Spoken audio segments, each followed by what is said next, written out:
Hello friends, कैसे हैं आप सब लोग। उम्मीद करती हूँ अच्छे होंगे और स्वस्थ होंगे। मैं डॉक्टर प्रीति आप सबका अपने चैनल में बहुत बहुत स्वागत करती हूँ।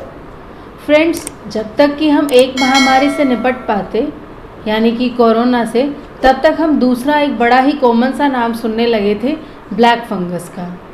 लोग ब्लैक फंगस से काफ़ी ज़्यादा इन्फेक्टेड हो रहे थे। स्पेशली सरकार ने इसके लिए अलग से वार्ड भी बना दिए गए थे जहां इसका ट्रीटमेंट भी हो रहा है। लेकिन जब तक इस फंगस के बारे में लोग जान पाते, सब लोगों तक ये चीज़ें पहुंच पाती, उसके साथ साथ ही तुरंत ही एक और फंगस का नाम सुनने में अभी सामने आ रहा है, जिसके कुछ केसेस यूपी और बिहार में मिले हैं। वो है वाइट फंगस। तो वाइट फंगस क्या है, आप इससे कैसे बच सकते हैं, और साथ में ही आप इसको कैसे पहचान सकते हैं, इसके लक्षण क्या हैं, और फिर सबसे आखिरी में जानेंगे हम इसका होम्योपैथिक ट्रीटमेंट। तो चलिए शुरू करते हैं।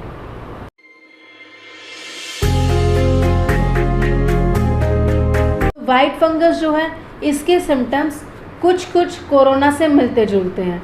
तो जो लोग, क्योंकि अभी कोरोना की महामारी फैल रही है, तो जो लोग अभी इन्फेक्टेड हो जाते हैं, यानी कि उनको खांसी, जुकाम, फीवरिश जैसा फीलिंग होता है, बॉडी एक होने लगता है, उस तरह के सिम्टम्स आते हैं, या पेट में कुछ दिक्कत होने लगती है, तो लोग सोचते हैं कि हम कोरोना इन्फेक्टेड हो गए हैं और वो जाके टेस्ट कराते हैं। जब टेस्ट कराया जाता है तो टेस्ट आता है नेगेटिव, तो वो समझ ही नहीं पाते कि उनको क्या दिक्कत हो गई है।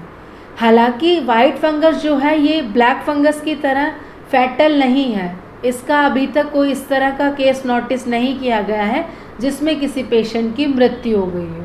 लेकिन अगर इस पर ध्यान ना दिया जाए तो धीरे धीरे ये पूरी बॉडी में फैल सकता है। ये सारे वाइटल्स ऑर्गन्स को डैमेज कर सकता है। Heart, kidney, liver, lungs, skin, genital parts, ये माउथ, नेल्स, हर जगह ये इन्फेक्शन कर सकता है। फ्रेंड्स, हमारे एटमॉस्फेयर में बहुत तरह के फंगस प्रेजेंट होते हैं। उसी तरह वाइट फंगस यानी कि कैंडिडा या एस्परजिलस इसको हम कहते हैं, ये प्रेजेंट होता है।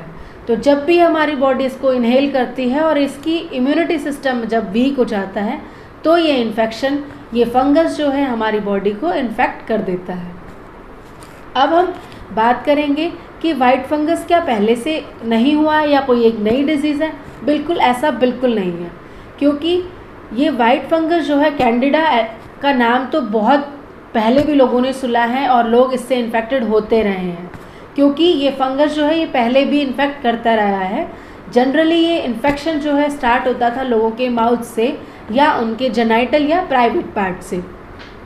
फ्रेंड्स, क्या होता है कि यह जब भी ये फंगल आता है बॉडी में, तो जहाँ भी ये फंगस होता है, जैसा कि इसके नाम से पता चल रहा है कि ये वाइटिस जो है दिखाता है, जैसे जहाँ से आपका माउथ से इन्फेक्ट हुआ है तो आपका जो मुंह है वो पूरा, आपका टंग पूरा ऐसा लगेगा कि पूरा एक वाइट कोटिंग कर दिया गया है अंदर से, उस तरह का दिखेगा।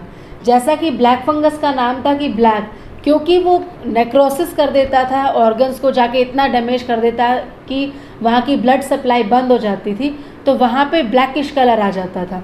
लेकिन वाइट फंगस में ऐसा कुछ नहीं होता। ये एक फंगस है जो जाके अपना ग्रो करता है, देन फिर इसके सिम्टम्स आने शुरू होते हैं कि खांसी होएगा, जुकाम जैसा फील होएगा, कंजेशन फील होएगा, चेस्ट पेन होने लगेगा, फीवर आने लगेगा। अगर इसको फिर ट्रीटेड ना किया जाए तो फिर धीरे धीरे ये बाकी ऑर्गन्स में फैलने लगता है। हालांकि जो वाइट फंगस है, इसका फैलने के रीज़न वही सेम है जो कि ब्लैक फंगस के रीज़न है, लेकिन इसके होने के थोड़े और ज़्यादा चांसेस हैं, बिकॉज ये जो हमारे हॉस्पिटल्स में जनरली जो ह्यूमिडिफायर में जो पानी इस्तेमाल किया जाता है, वो नॉर्मल टैप वाटर इस्तेमाल किया जाता है, और नॉर्मल जो हमारा पानी होता है उसमें फंगस प्रेजेंट होता है। तो ये उन लोगों को इन्फेक्ट कर सकता है जिन लोगों ने ऑक्सीजन लगाया है या जो लोग वेंटिलेटर्स पर रहे हैं। इसके सिम्टम्स क्या आएंगे कि आपका जो, अगर माउथ से आपको इन्फेक्शन आ रहा है या प्राइवेट पार्ट से आ रहा है, तो जहाँ भी इन्फेक्शन होगा वहाँ खुजली होगी, ईचिंग होगी, उसके साथ ही ये वाइटिश आपको फॉर्म देगा। देख के लगेगा कि उस जगह को वाइट परत एक लगा दी गई है वहाँ पे, इस तरह का लुक आएगा। तो आप इसको देख के अंदाज़ा लगा सकते हैं।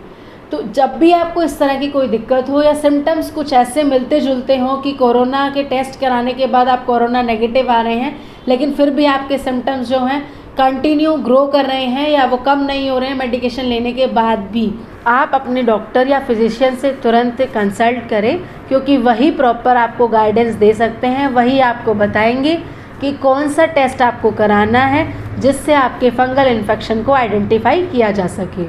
White fungus same to same black fungus की तरह उन्हीं लोगों को हो सकता है जो लोग लॉन्ग टर्म इम्यूनोसप्रेसेंट दवाइयाँ लेते रहे हैं, लॉन्ग टर्म स्टीरॉइड्स पे रहे हैं, लॉन्ग टर्म वेंटिलेटर्स पर रहे हैं, या जिनकी इम्यूनिटी वीक हो गई है, या तो वो कैंसर पेशेंट रहे हैं या वो एड्स के पेशेंट रहे हैं या वो उनका डायलिसिस पे रहे या किडनी ट्रांसप्लांट हो चुका है। तो इस तरह के पेशेंट में इसके होने के चांसेस ज़्यादा हो सकते हैं। ब्लैक फंगस से कितना अलग है ये तो मैंने आपको बता ही दिया। हालांकि ब्लैक फंगस और वाइट फंगस में सिर्फ मेन डिफरेंसेस यही हैं कि ब्लैक फंगस जो है उसको आप इजीली आइडेंटिफाई कर पाएंगे, क्योंकि उससे फेस का सिमेट्री, उसके साथ पेन, ये सारी दिक्कतें आती हैं। और ब्लैक फंगस के बारे में अगर आप जानना चाहते हैं तो मैंने डिटेल से एक वीडियो बनाया है, आप मेरे चैनल पर जाकर वो वीडियो देख सकते हैं। अब बात कर लेते हैं इसके ट्रीटमेंट के बारे में। इसके लिए हम जो इस्तेमाल करते हैं R82 होम्योपैथिक ड्रॉप्स, इसको एंटी फंगल ड्रॉप्स भी कहते हैं। इसका इस्तेमाल आपने कैसे करना है, 10 बूंद सुबह, 10 बूंद दोपहर में और 10 बूंद रात को आपने 1/4 ल्यूक वार्म वाटर में डाल के इसको एज अ प्रिवेंटिव भी आप पी सकते हैं, और अगर आपको ये इन्फेक्शन हो जाता है तब भी आप इसका इस्तेमाल कर सकते हैं। इसके काफ़ी अच्छे रिजल्ट्स आपको देखने को मिलेंगे। उसके साथ ही आप साइलेशिया 200 और सीपिया 200 का इस्तेमाल करें। डायरेक्टली टंग पे 2-2 ड्रॉप्स आप इसके ले सकते हैं। ये भी बहुत अच्छे एंटी फंगल हैं और ये वाइट फंगस पे बहुत अच्छा काम करते हैं। उसके साथ ही आप ले सकते हैं अजार्डिकस मदर टिंचर और साथ में ऑसिमम मदर टिंचर। ये दोनों ही बहुत अच्छे एंटी फंगल हैं और इम्यूनिटी बूस्टर भी हैं। उम्मीद है आपको समझ आ गया होगा कि वाइट फंगस ब्लैक फंगस से कितना अलग है। तो अगर आपको मेरा ये वीडियो पसंद आया हो तो इसे लाइक करें, शेयर करें और मेरे चैनल को सब्सक्राइब करना बिल्कुल मत भूलिएगा। तो अपना ध्यान रखें। Take care, bye bye.